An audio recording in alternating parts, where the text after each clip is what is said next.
سالن میں مکھی گر جائے تو اس کو غوطہ دے کر سالن میں ڈبو کر پھینک دو، پھر اگر دل چاہے تو کھانا کھاؤ اور اگر نہ چاہے تو نہ کھاؤ۔ اس کے ایک بازو میں بیماری ہے اور دوسرے میں شفا ہے۔ زہریلے بازو کو پہلے ڈالتی ہے، دوسرے بازو کے ڈالنے سے اس کا تدارک ہو جاتا ہے، اس نقصان کو دور کر دیا جاتا ہے۔ یہ حدیث پاک ہے۔ ان سب چیزوں کا ہمارے دل کے اندر بڑا اعتقاد ہونا چاہیے، پورا یقین ہونا چاہیے، اور اتنی عظمت اللہ کے اس حکم کی ہو کہ ہم ایسا ہی کریں۔ میں نے عرض کیا تھا کہ اکثر و بیشتر ہمارے حضرات حدیث پاک لکھ دیتے ہیں، اردو ہی میں لکھ دیتے ہیں، یہ نہیں کہتے کہ یہ حدیث ہے۔ اکثر و بیشتر قرآن پاک کا ترجمہ مطلب اردو میں لکھ دیتے ہیں، یہ نہیں فرماتے کہ یہ فلاں آیت کا ترجمہ ہے۔ اس لیے کہ جب یہ کہا جاوے کہ یہ رسول اللہ صلی اللہ علیہ وسلم کی حدیث ہے تو پھر بڑی ذمہ داری ہو جاتی ہے اس آدمی کی، الفاظ کم زیادہ نہ ہوں، مطلب وہی رہے، اس کے علاوہ بھی اور ذمہ داری ہوتی ہے۔ اس واسطے حدیث کا مفہوم و مطلب اکثر بیان کر دیتے ہیں، تو یہ حدیث کا مفہوم و مطلب یہ ہے۔ اس کو توہین نہ سمجھو، ادھر مکھی گری اور ادھر ہم نے تکبر کے ساتھ وہ پیالی اٹھا کر الگ کر دی، ہم نے وہ کھانا اٹھا کر الگ کر دیا، ایسا نہیں ہونا چاہیے۔ بلکہ اس وقت ہمیں تعلیم کیا ہے، اس مکھی کو اس میں ڈبو دو، پھر نکال کے پھینک دو، اس کے بعد اگر جی چاہے کھا لو، نہ جی چاہے نہ کھاؤ۔ بسم اللہ کر کے کھانا شروع کرو۔ یہ اللہ تبارک و تعالی نے اپنی کتاب بسم اللہ الرحمن الرحیم سے شروع کی ہے، اور ہر سورت کے شروع میں بسم اللہ الرحمن الرحیم قرآن پاک میں لکھی ہوئی ہے۔ اللہ کے نام کی بہت برکت ہے۔ دروازہ بند کرو تو بسم اللہ پڑھ کر دروازہ بند کرو۔ خاص طور سے رات میں جب آدمی سونے سے پہلے چاہے اپنے گھر کے یوں کہہ لو مکان کا باہر کا دروازہ بند کرے یا اپنے کمرے کا دروازہ بند کرے تو بسم اللہ پڑھ کے دروازہ بند کرے۔ حدیث پاک میں آیا جب مکان میں داخل ہو تو بسم اللہ پڑھے، جب کھانا کھاوے تو بسم اللہ پڑھے۔ جو آدمی مکان میں داخل ہوتے وقت بسم اللہ پڑھتا ہے، دروازہ بند کرتے وقت بسم اللہ پڑھتا ہے، کھانا کھانے سے پہلے یعنی کھانا شروع کرنے کے وقت بسم اللہ پڑھتا ہے، تو شیطان وہاں سے مایوس ہو جاتا ہے، نا امید ہو جاتا ہے، یوں کہتا ہے کہ اب میرے لیے نہ یہاں کھانا ہے اور نہ میرے لیے یہاں ٹھکانا ہے۔ دروازہ بند کرنے کے وقت بسم اللہ پڑھ دو تو سیدھی سی بات ہے۔ اگر مکان میں داخل ہوتے وقت صرف بسم اللہ پڑھ لو تو بھی ٹھیک ہے، ورنہ مکان میں داخل ہونے کی ایک دعا ہے، وہ دعا پڑھ لیا کرو۔ اللہم انی اسألک خیر المولج و خیر المخرج، بسم اللہ ولجنا و بسم اللہ خرجنا وعلی اللہ ربنا توکلنا۔ بسم اللہ پڑھ کر داخل ہو جاؤ، بس اتنا بھی ٹھیک ہے۔ گھر میں داخل ہو، سلام کرو۔ آپ کی بیوی موجود ہے وہاں اور کوئی نہیں ہے، سلام کرو۔ آپ کے چھوٹے چھوٹے بچے موجود ہیں وہاں اور کوئی نہیں ہے، سلام کرو۔ سلام کر کے داخل ہو جاؤ، بسم اللہ۔ حدیث پاک میں آتا ہے کہ جب آدمی بغیر بسم اللہ کے کھانا کھاتا ہے تو اس کے ساتھ شیطان بھی کھاتا ہے، اور جب بسم اللہ پڑھ لیتا ہے تو پھر شیطان ساتھ میں کھانا نہیں کھاتا۔ اور یہ حدیث پاک ہے، ایک جانے پہچانے انسان کی بات ہے جو خوب جانتا ہے یہ صحیح ہے، اس کے اثرات ہمیں ظاہر ہوں گے، اور جلدی نہ ہو تو جب اللہ تبارک و تعالی دل کا نور عطا فرما دے گا، دل کی آنکھیں عطا فرما دے گا، پھر یہ سب باتیں ہمیں بھی محسوس ہو جائیں۔ بسم اللہ کر کے کھانا شروع کرو، بسم اللہ وعلی برکت اللہ۔ اگر دسترخوان پر بہت سارے لوگ موجود ہیں، انتظار کرو، ہاتھ آگے نہ بڑھاؤ، وہاں پر جو بڑا موجود ہے وہ شروع کریں، اور اس کو چاہیے کہ ذرا آواز سے بسم اللہ پڑھ لیں، آواز سے دعا پڑھ لیں، بسم اللہ والا، تاکہ سب کو یاد آئے۔ اور تنہا میں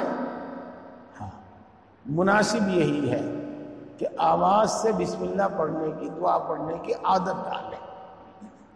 جب آدمی من میں پڑھتا ہے نا تو بہت مرتبہ بھول ہو جاتی ہے، تو اس اپنا تجربہ ہے، اور اگر آواز سے پڑھنے کی عادت بنا لی تو بغیر ارادے کے ہی، بغیر سوچے ہی، جب دسترخوان کی طرف ہاتھ بڑھتا ہے، روٹی سالن کی طرف ہاتھ بڑھتا ہے، تو زبان خود بخود بسم اللہ وعلی برکت اللہ کہتی ہے۔ تو بسم اللہ وعلی برکت اللہ زبان سے کہنے کی عادت ڈال۔ دائیں ہاتھ سے کھاؤ، بائیں ہاتھ سے نہ کھاؤ، بائیں ہاتھ سے شیطان کھاتا ہے۔ دائیں ہاتھ سے کھانا سنت، تو اس سے رسول اللہ صلی اللہ علیہ وسلم والی عادتیں اور صفتیں پیدا ہوں گی انسان کے اندر۔ اور بائیں ہاتھ سے کھانا شیطان کی عادت، اس سے سرکشی اور نافرمانی کا جذبہ پیدا ہوگا انسان کے اندر۔ آج ہم اپنی اولاد کو دیکھ رہے ہیں، نئی نسل کو دیکھ رہے ہیں، ایسا معلوم ہوتا ہے کہ کتنا ان کو سمجھا لو، کتنا ہی ان کو بتا لو، لیکن دین کی بات دلوں میں اثر کرتی ہی نہیں ان کی۔ بس جو ان کی ڈگر ہے، جس راستے پر وہ چل رہے ہیں، اسی پر چل رہے ہیں، بات اثر نہیں۔ اس واسطے کہ شیطانی کام اتنے ہو گئے ہیں جن کو ہم اور وہ لوگ خوشی خوشی ہر وقت کرتے رہتے ہیں، تو بس اب سرکشی کا مزاج اور غلبہ ہو گیا۔ ان میں سے ایک چیز جو میں آپ کو بتاؤں وہ ہے موبائل میں ہر وقت تصویریں دیکھنا، خاص طور سے عورتوں کی ننگی تصویریں دیکھنا، یہ دل کو بگاڑتا ہے۔ اور میرے بھائی خاص طور سے یہاں اس وقت جو موجود ہیں، مسئلہ سنتے رہتے ہیں، میری باتوں پر اعتماد کرتے ہیں، انہیں عرض کر رہا ہوں کہ موبائل میں اسٹیٹس پہ کسی قسم کی تصویر نہ لگائیں، جائز نہیں ہے، حرام ہے۔ کوئی اچھی آواز میں قرآن پاک پڑھ رہا ہو، اس کی تصویر نہ لگاؤ۔ قرآن پاک دوسروں کو سنانے کا، سننے کا اتنا ثواب نہیں ہوگا جتنا تصویر دیکھنے اور تصویر پھیلانے کا گناہ ہوتا ہے۔ جی ہاں،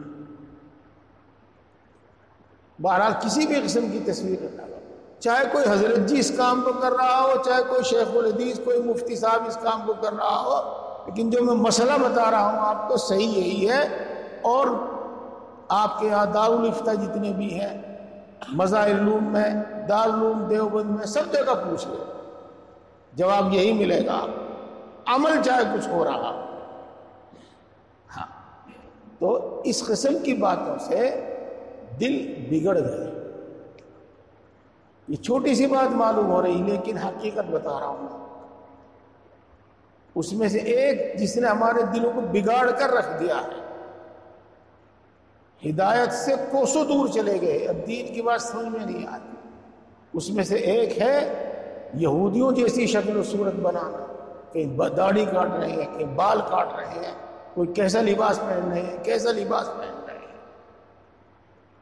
اس نے دل کو بالکل بگاڑ کر رکھ دیا۔ جی،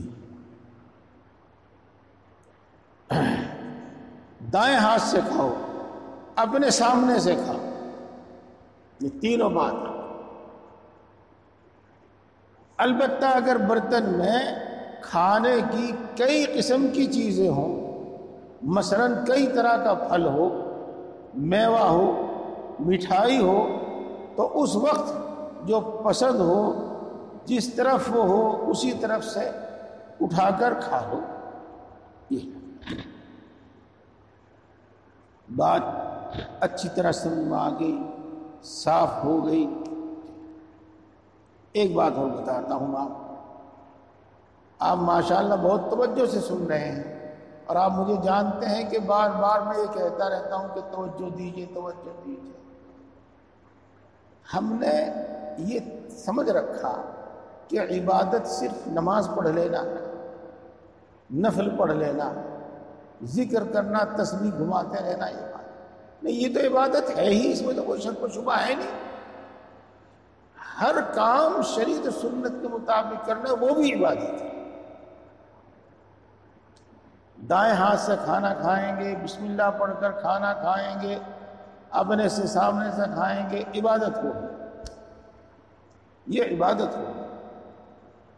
ہر وقت مسلمان عبادت میں رہتا ہے، ہر وقت مسلمان کے لیے ثواب لکھا جاتا رہتا ہے، خاص طور سے جب ہم وہ سنتیں، ان سنتوں پر عمل شروع کر دے جن کا تعلق ہمارے روزمرہ کے کام کاج سے ہے، ہماری عادتوں سے ہے، ہر وقت عبادت ہے۔ جی، جس چیز میں سب انگلیاں نہ لگانی پڑے اس کو 3 انگلیوں سے کھاؤ۔ ساری انگلیاں اگر کسی وجہ سے نکالنی پڑے تو الگ بات ہے، نہیں تو 3 انگلیوں سے، ان 3 انگلیوں سے کھاؤ، پورا ہاتھ اس میں استعمال کرتے۔ یہ تہذیب ہے۔ اس کے بعد اگلی بات میں آپ کو بتاتا ہوں، چمچ سے کھانے میں کوئی حرج نہیں، خاص طور سے پتلی چیز جس کو ہاتھ سے اٹھانا منہ تک لے جانا ذرا مشکل ہوتا ہے، تو اگر چمچ سے بھی کھاؤ تو کوئی حرج نہیں۔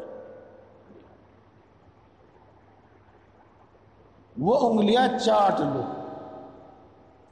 کھانا کھانے کے بعد انگلیاں پر جو کھانا لگا ہوا ہو، چاول لگا ہوا ہو، اس کو چاٹ لو، کوئی بھی چیز لگی ہو، اور اس کے بعد پھر دھو۔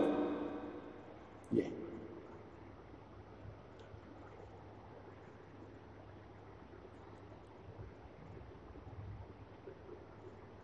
اور اگر برتن میں سالن ختم ہو چکا ہو تو اس کو بھی صاف کر لو، اس سے برکت ہوتی ہے۔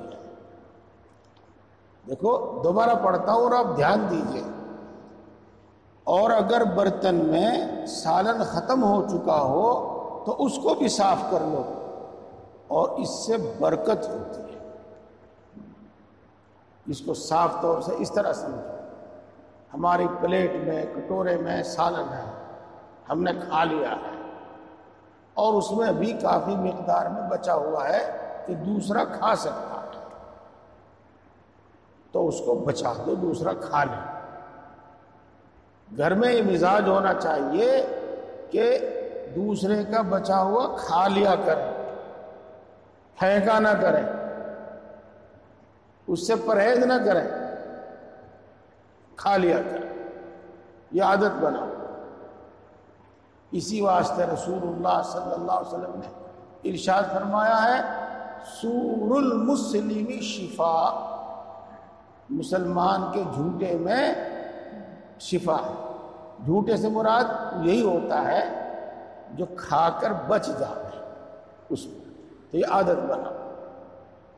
اگر نہیں تو اپنی پلیٹ میں کٹورے میں اتنا ہی سالن لو جس کی ضرورت ہے، جتنی ضرورت ہے اتنا ہی لو۔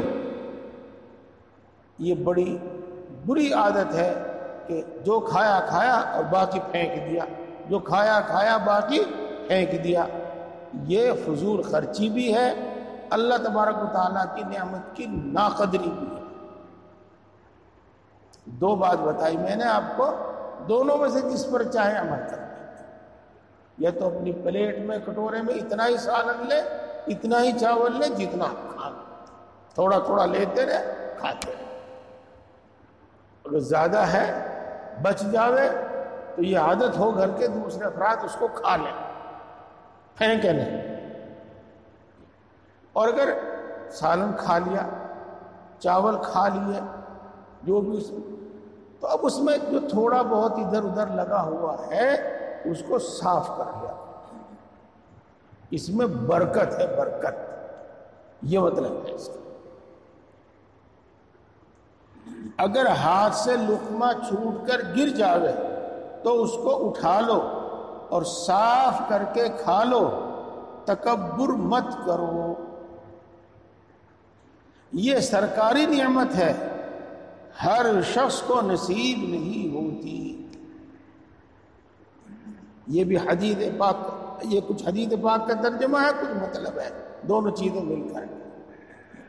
جی میں نے آپ کو دو واقعے سنائے تھے اور سنانے چاہیے اور سننے چاہیے۔ میرے شیخ حضرت مولانا مسیح اللہ خان صاحب جلال آبادی نور اللہ مرقدہ نے یہ واقعہ سنایا۔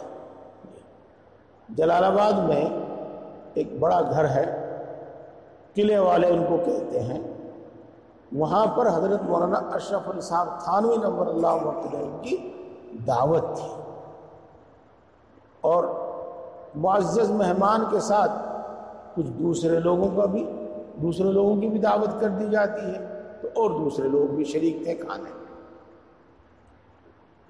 کھانے کے وقت قالین بچھا ہوا تھا جس پر لوگ بیٹھے ہوئے تھے، ادھر ادھر زمین کچی تھی، پکا فرش نہیں تھا۔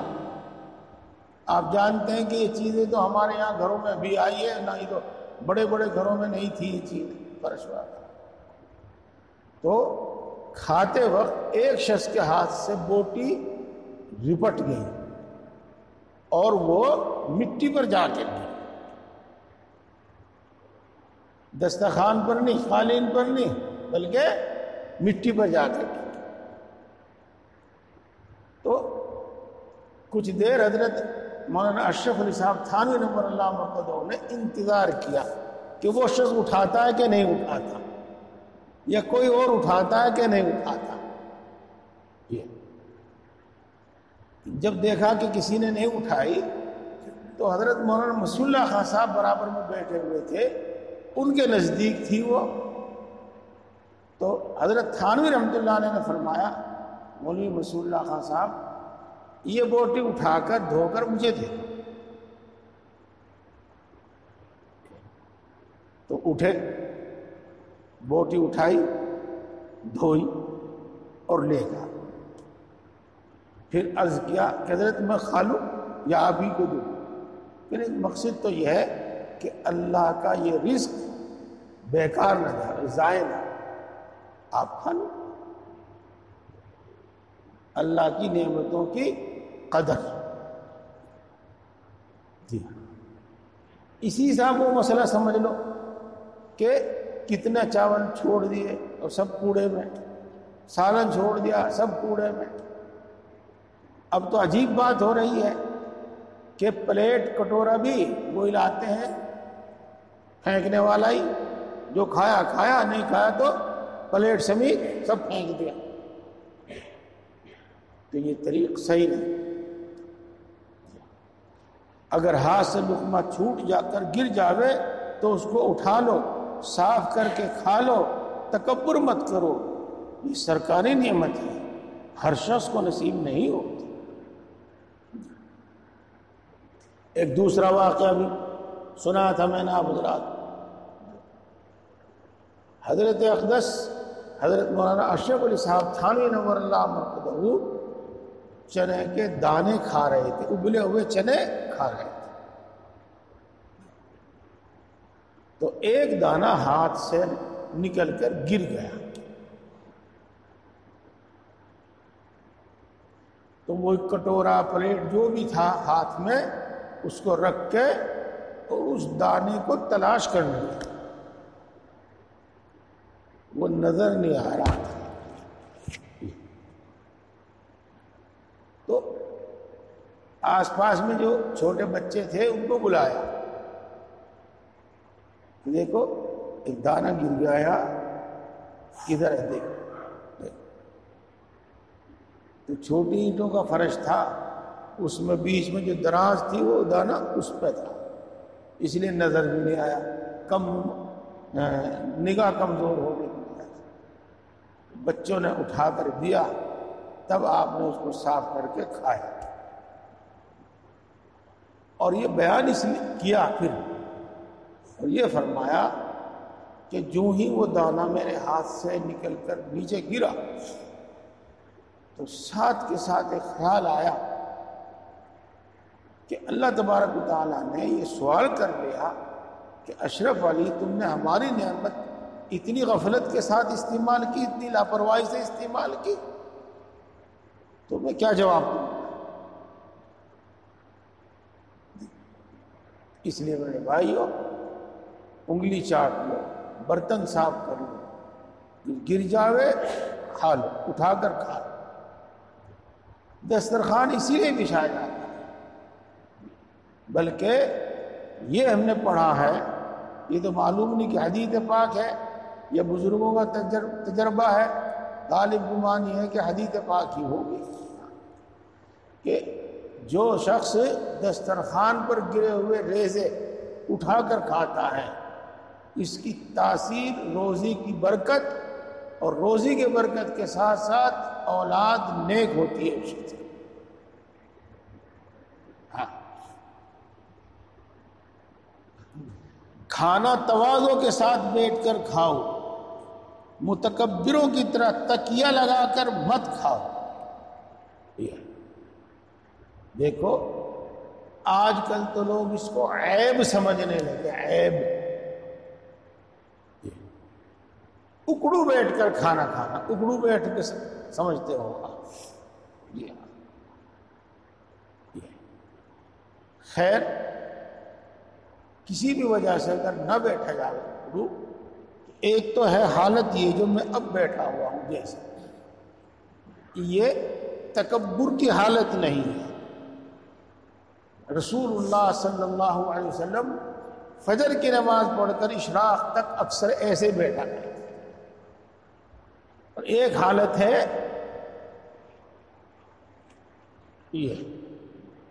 یہ تکبر کی حالت ہے، ایسے نہیں بیٹھنا چاہیے. خاص طور سے کھانے کے وقت نہیں بیٹھنا چاہیے.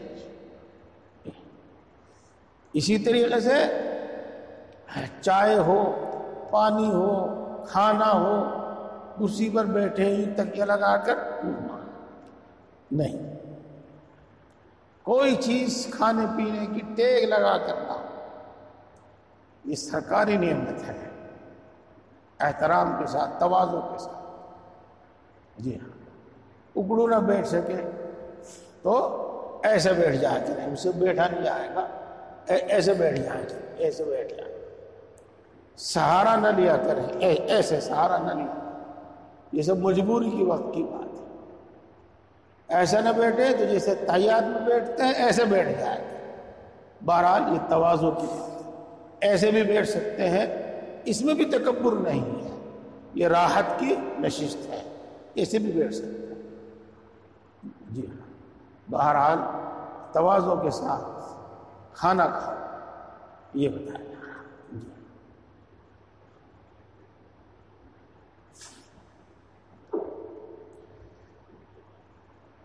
تکیہ لگا کر کھانا مت کھاؤ۔ ہاں دیکھو، ایک قصہ میں آپ کو سناؤں، اس سے بہت ساری بات آپ کو سمجھ میں آتی ہے۔ ایک خاص بات وہ کہ مجھے میرے کسی استاد نے یا میرے بزرگ نے، شیخ نے جس بات پر ٹوکا، الحمدللہ الحمدللہ پھر زندگی بھر میں نے ایسا نہیں کیا۔ جو میں نے خود پڑھا اس پر عمل ہوا یا نہیں ہوا، لیکن جس بات سے کسی استاد نے، میرے شیخ نے منع کیا، پھر کبھی زندگی میں ایسا نہیں کیا۔ جی میں اپنے استاد محترم حضرت مولانا عقیل الرحمان صاحب کے ہاں کھانا کھا رہا تھا، اور ایسے جیسے بیٹھا کرتے ہیں تو یوں ہاتھ لگا لیا سارا اور ایسے کھا۔ تو حضرت نے فرمایا، استاد محترم نے فرمایا کہ اپنی ران کا سہارا تو لے سکتے ہیں ضرورت کے وقت، لیکن زمین کا سہارا نہیں۔ اب جب سے معذوری ہے، جب سے تو جیسے بھی کام چلے ایسے چلا لیتے ہیں، لیکن جب تک معذوری نہیں تھی تو کبھی اس طرح سے پھر سہارا لگا کر نہیں کھائے۔ تو یہ بھی سہارا لگانے میں شامل اور داخل ہے۔ اگر کھانا کم ہے اور آدمی زیادہ ہیں تو سب آدھا آدھا پیٹ کھا لیا۔ یہ نہیں کہ ایک تو سیر ہو کر کھاوے اور دوسرا پیٹ پیٹتا پھرے۔ بہرحال موقع محل دیکھنا چاہیے، اور اپنے ایسے لوگ موجود ہیں جو بات مانتے ہیں، برا نہیں مانتے بلکہ بات مانتے ہیں، ان کو ٹوک بھی دینا چاہیے کہ تم ایسا مت کرو، ایسا کرو۔ جی ہاں، مثال کے طور پر پوری بات، پورا واقعہ سناؤں تو واقعے کو سمجھانے میں لمبا وقت لگ جائے گا۔ مثال کے طور پر سمجھو، ہم دسترخوان پر 4 آدمی ہیں اور 4 ہی لڈو ہیں یا 6 لڈو ہیں، تو میں 2 کھا لوں اور ایک کو ایک بھی نہ ملے۔ 4 ہیں، 4 ہی آدمی ہیں، میں نے 2 کھا لیے، تو ظاہر بات ہے کہ باقی 3 آدمی بچے، اس کو ایک کو ایک بھی نہیں ملے گا، تو یہ غلط ہے۔ مجھے میرے حصے میں مجھے ایک ہی کھانا چاہیے، ایک سے کم کھانا چاہیے۔ اس طریقے سے دسترخوان پر جو موجود ہے ان کا خیال کر کے، ان کا دھیان کر کے تب آدمی کھانا کھائے۔ کھجور، انگور، مٹھائی وغیرہ اس قسم کی چیزیں اگر کئی آدمی مل کر کھاویں تو ہر شخص ایک ایک دانہ اٹھاوے، 2 ایک دم لینا بے تمیزی اور حرص کی دلیل ہے۔ یہ حرص کی دلیل ہے۔ یہ سب حدیث ہے میرے بھائی۔ پیاز، کچا لہسن یا کوئی اور بدبودار چیز کھا کر مجمع میں نہ جایا کرو، لوگوں کو تکلیف ہوتی ہے۔ مسجد میں بھی نہیں آنا چاہیے، مسجد کے ادب کے خلاف، فرشتوں کو تکلیف ہوتی ہے اور نمازیوں کو تو تکلیف ہوتی ہی ہے۔ ایسے ہی جو آدمی بدبو کے ساتھ مجلس میں بیٹھتا ہے، مجمع میں جاتا ہے، 4 آدمی سے بات کرتا ہے تو تکلیف ہوتی ہے دوسروں کو، لہذا منہ صاف رکھنا چاہیے۔ اسی واسطے مسواک 5 وقت تو سنت ہے ہی، ایسے موقعوں پر بھی سنت ہے جب آدمی کسی مجمع میں جائے۔ یہ ایک بات ہو گئی۔ پیاز وغیرہ کھایا تو اچھی طریقے سے منہ صاف کر لینا چاہیے۔ بیڑی سگریٹ پینی نہیں چاہیے۔ اکثر و بیشتر آدمی منہ کو اتنا صاف نہیں رکھ سکتا، کہاں چلتے چلتے پی لی، اب کہاں منہ صاف کرے گا؟ مجمع میں بیٹھ کے پی لی، اب کہاں منہ صاف کرے گا؟ وہ کلی کہاں کرے گا؟ اسی طریقے سے آج کل جو مسالے وسالے چل رہے ہیں، جن کو گٹکا کہتے ہیں، کچھ بھی کہا جائے، ان میں بہت زیادہ بدبو ہے، اور بعض آدمی ایسے ہیں جو ہر وقت کھاتے رہتے ہیں، تو ان کے تو 2 میٹر 3 میٹر دوری سے بھی بدبو آتی ہے۔ تو یہ ایسا نہیں ہونا چاہیے، تکلیف ہوتی ہے دوسروں۔ تو پیاز، کچا لہسن یا کوئی اور بدبودار چیز کھا کر مجمع میں نہ جاؤ کہ لوگوں کو تکلیف ہوتی ہے۔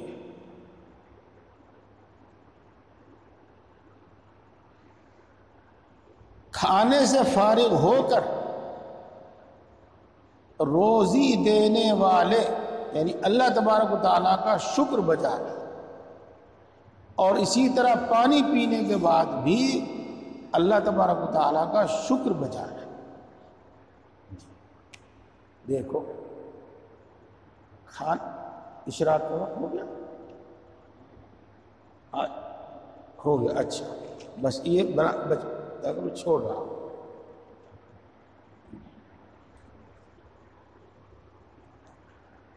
کھانا کھانے کے بعد رسول اللہ صلی اللہ علیہ وسلم ایک دعا تو یہ پڑھا کرتے تھے، الحمدللہ الذی اطعمنا وسقانا۔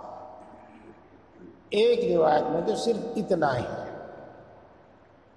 اور ایک میں وجعلنا مسلمین، یہ بھی ہے۔ تو اللہ تبارک و تعالیٰ کی دی ہوئی نعمت کھا کر اب اللہ تبارک و تعالیٰ کی تعریف کرنا، یہ اللہ کا شکر بجانا۔ تمام تعریفات کا مستحق اللہ ہے جس نے مجھے کھلایا، اور جس نے مجھے پانی پلایا، اور جس نے ہمیں مسلمان بنایا۔ یہ ایک دعا، اور پھر دوسری اور دعائیں ہیں جو کھانے والوں کو، کھلانے والوں کو دیا کرتے تھے۔ اس میں سے ایک دعا یہ بھی ہے، الحمدللہ الذی اطعمنی بغیر حول منی ولا قوت۔ تمام تعریف کا مستحق وہ اللہ ہے جس نے مجھے کھانا کھلایا میری طاقت اور میری مجال کے بغیر۔ ٹھیک، اس وقت دسترخوان پر کھانا ہے اور میں 50-100 روپے کا خرید کر لے بھی آیا ہوں، کھا بھی رہا ہوں، لیکن یہ کھانا مہیا اور موجود کرنا میری طاقت سے باہر ہے۔ اس وقت باز نہیں اور وقت بھی نہیں۔ پہلے کچھ کبھی میں نے بیان بھی کیا ہے، آپ کو یاد بھی ہوگا۔ مختصر یہ کہ اس کھانے کے تیار کرنے میں اتنی مخلوق استعمال ہوئی ہے اور اتنے لوگوں کا اس میں دخل ہے کہ ان سب کو جٹانا، ان سب کو اکٹھا کرنا، یہ انسان کی بس سے باہر ہے۔ اسی طریقے سے پانی پی کر رسول اللہ صلی اللہ علیہ وسلم ایک دعا پڑھا کرتے تھے،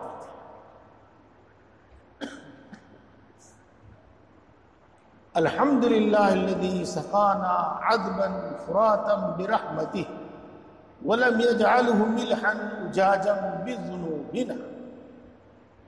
تمام تعریف کا مستحق، ہر تعریف کا مستحق اللہ ہے جس نے ہم کو میٹھا پانی پلایا، ایسا پانی پلایا جس سے پیاس دور ہو گئی، اس کو کہتے ہیں سیراب ہونا۔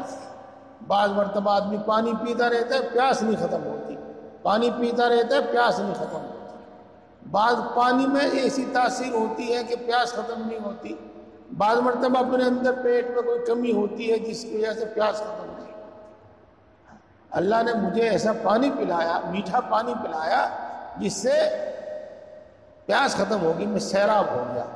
الحمدللہ الذی سقانا عذبا فراتا برحمتہ۔ اور اللہ تبارک و تعالیٰ نے ہمارے گناہوں کے سبب یہ پانی کڑوا نہیں بنایا، وَلَمْ يَجْعَلْهُ مِلْحًا أُجَاجًا بِذُنُوبِنَا، اس کو نمکین اور کڑوا نہیں بنایا۔ دوستوں میں پھر عرض کر دوں اور اس پر دھیان دیجیے،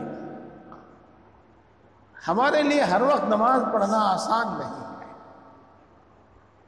ہر وقت قرآن شریف پڑھنا ہمارے لیے آسان نہیں ہے، لیکن مسنون دعاؤں کا پڑھنا آسان ہے، ممکن سنتوں کے مطابق عمل کرنا ممکن ہے، اور ہم ہر وقت عبادت میں، شکر میں، ذکر میں۔ اسی لیے اپنے بزرگوں کی باتیں سن سن کر اب سنتیں یاد کرائی جا رہی ہیں، مسنون دعائیں یاد کرائی گئی ہیں، ان سنتوں کو یاد کرو، یاد رکھو، عمل کرو۔ مسنون دعائیں، اذکار مسنونہ کے نام سے کتاب آپ کو دی گئی ہے، آپ کو بتائی گئی ہے، اس کو یاد کرو اور اس کے مطابق دعائیں پڑھو۔ بڑی آسان آسان چھوٹی چھوٹی دعائیں اس میں لکھی۔ میں دوبارہ پھر پڑھتا ہوں، بات آپ کو خوب اچھی طرح سمجھ میں آ جائے گی کہ کھانے سے فارغ ہو کر اپنے رزاق، اپنے روزی دینے والے کا شکر بجانا، اسی طرح پانی پینے کے بعد بھی شکر بجانا۔ اتنے بڑے